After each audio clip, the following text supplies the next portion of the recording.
जय शिवराय. नमस्कार शेतकरी मित्रांनो, राज्यातील शेतकऱ्यांना 30 जूनपर्यंत नुकसान भरपाईचे पैसे मिळणार आहेत.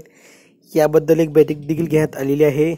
तर बैठकीमध्ये काय काय सूचना देण्यात आलेल्या आहेत, सविस्तर माहिती या व्हिडिओच्या माध्यमातून आपण जाणून घेणार आहोत. व्हिडिओ न स्किप करता शेवटपर्यंत पहा. व्हिडिओ आवडला तर लाईक करा, चॅनलला सबस्क्राईब करा. चला व्हिडिओ सुरू करूया. शेतकऱ्यांना नुकसान भरपाईच्या मदतीचे वाटप 30 जूनपर्यंत पूर्ण करा. मुख्यमंत्री एकनाथ शिंदे यांचे जिल्हा प्रशासनाला निर्देश. मुख्यमंत्री उपमुख्यमंत्री यांनी खरीपाचा आढावा घेतला. खते बियाण्यांचे लिंकिंग करणाऱ्या विक्रेते कंपन्यांवर कठोर कारवाई करण्याचे निर्देश देखील देण्यात आले.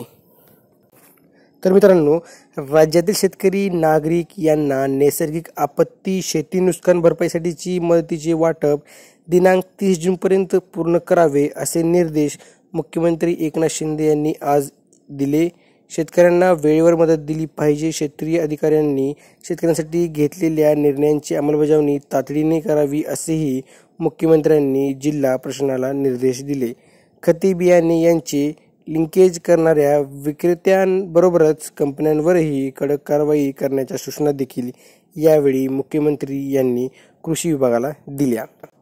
सह्याद्री अतिथीगृह येथे झालेल्या बैठकीत राज्यातील खरीपांचा आढावा मुख्यमंत्र्यांनी घेतला.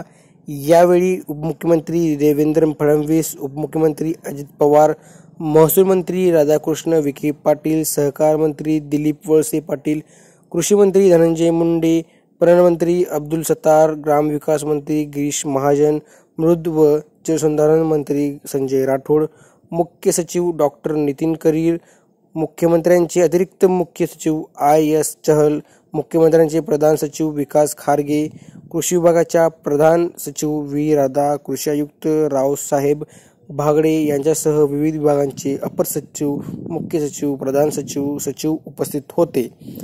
सर्व विभागीय आयुक्त, जिल्हाधिकारी आणि जिल्हा कृषी अधिकारी दूरदृश्य प्रणालीच्या माध्यमातून उपस्थित होते.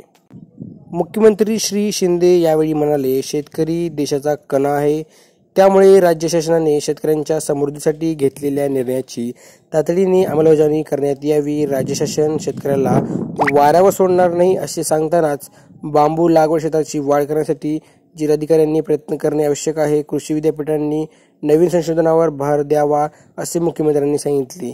ज्या भागात 25% कमी पाऊस झाला आहे, असे तालुके जिल्ह्यांवर विशेष लक्ष केंद्रित करण्याच्या सूचना देखील मुख्यमंत्र्यांनी यावेळी दिल्या.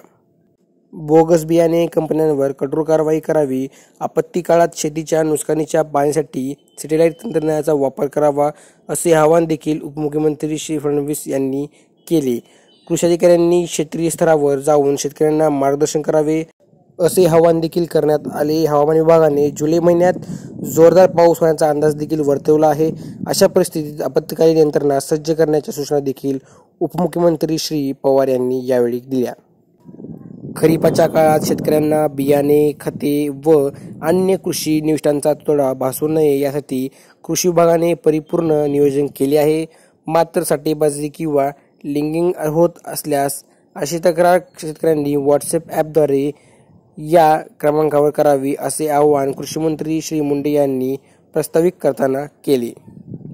मित्रांनो, इथे जो नंबर दिलेला आहे त्या नंबरवर तुम्ही व्हॉट्सअप करून तुमचा जो काही प्रॉब्लेम आहे तो सांगू शकता. यंदा खरीपाचे लागवडीखालील अपेक्षित क्षेत्र 142.38 लाख हेक्टर राहणार असून यामध्ये कापूस पिकाखाली 40.20 लाख हेक्टर, सोयाबीन पिकाखाली 50.86 लाख हेक्टर, भात पिकाखाली 15.30 लाख हेक्टर, मका पिकाखाली 9.80 लाख हेक्टर, कडधान्य पिकाखाली 17.73 लाख हेक्टर क्षेत्र येणार आहे. मित्रांनो, राज्यात 24.91 लाख क्विंटल बियाणे उपलब्ध असून 1.50 लाख टन युरिया व 25,000 टन DAP खतांचा सुरक्षित साठा करण्यात आल्याची माहिती देखील प्रधान सचिव श्रीमती राधा यांनी दिली आहे.